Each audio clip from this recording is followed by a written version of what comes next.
All right, Paul Goldschmidt, first of all, is never toast. But lock in on this. Pause this for a second for me, Capalvo, because I want to set this up. I remember going into the wild card game last year. We were sitting on the couch, the crushed red velvet, and all I kept saying is, no matter what, John Gray, don't pitch to J.D. Martinez. Paul Goldschmidt was scuffling that entire month of September last year. First inning in a wild card game. You're worried about J.D. Martinez? Run it. This ball pops out of his hand. Goldschmidt, slump over real quick. 3-run bomb. Arizona goes on to win the wild card game. This is one of the best hitters in the game, a perennial NL MVP candidate. When I watch him now, Jeremy Hellickson last night had him on the proverbial rocking chair. Back that up real quick if you can. Watch the jelly leg. Watch the head on this curveball. Roll it. I mean, you're totally in between. When you're tracking it like that, you're in between. For a guy who has hit third his entire life, you're seeing a lot of pitchers. No one's doubling up. He got a call right there. That's not a strike. That's down. This at-bat right here, curveball, we're okay with that. Now we're going heater away. That's what Madsen is. And you can tell he's indecisive. He's not trusting himself at the plate. That's a pitch that he's hammered into the pool before. Right there, back that up a little bit. Completely locked up. Completely locked up. The body's locked. He should be attacking this baseball right here. He's got nothing. That's all arms right there. That tells me he's completely in between. So I wanted to take it, pause. I wanted to take it back to the Houston series. Talking with my boy McCann, a couple other guys around the league. When you watch at-bats against Goldschmidt, he never sees the same pitch twice. We're working all sorts of quadrants. We're coming at him with a bunch of different looks. I wish Carlos Pena was here right now because he'd talk about tunneling. But I just think it's a matter of we're not going to be predictable to Paul Goldschmidt. We're going to cut the plate in quadrants, and we're just going to keep mixing and matching. You're going to see a four-seam heater. Run it. Garrett Cole, nasty. Slider. Now where are we going? All right, 95, two-seamer. Breaking ball right after that, 1-2. High heater, 97. And then lock him up. That ball's by him. I know it's 97 miles an hour. If we can pause it right here, I want to set this up. I think, Paul Goldschmidt, when you're scuffling this bad and you're completely in between and you feel like you're guessing wrong. I had so many at-bats against Johnny Cueto where he was the one guy I just could not get on his wavelength. I couldn't understand where he was going with the baseball. Every pitch.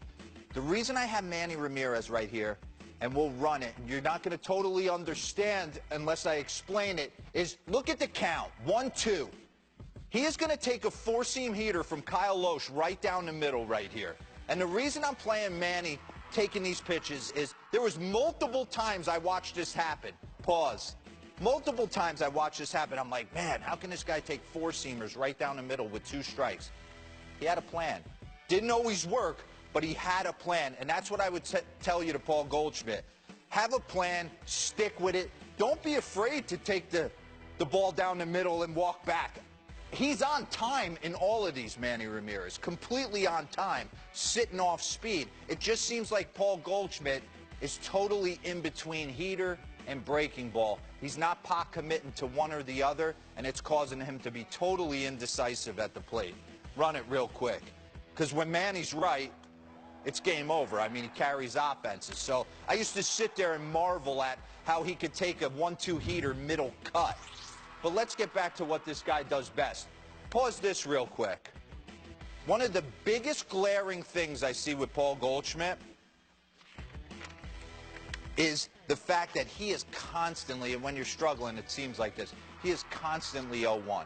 I mean, ridiculously 0-1.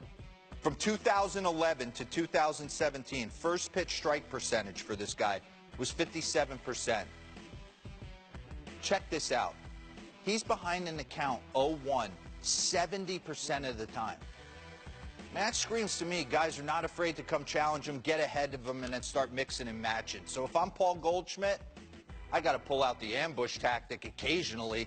Run it. Here's Madison Bumgarner in AT&T Park on an 0-0 count in the first. Don't be afraid to jump ship.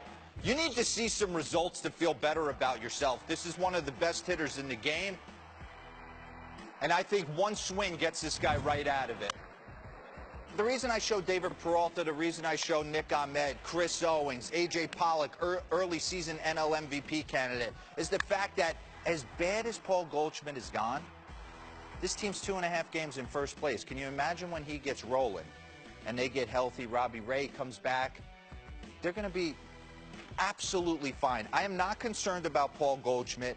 I wouldn't be shocked if Torey Lovello gave him a day, though, just to kind of clear his head. What I see, if I'm Paul Goldschmidt right now, is I'm picking a pitch and I'm all in on it.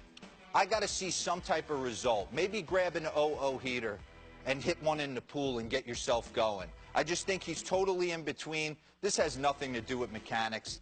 This is all indecision in his head right now. So I see him bursting out of this pretty quickly. It's going to take one swing to unlock him, just like the wild card game.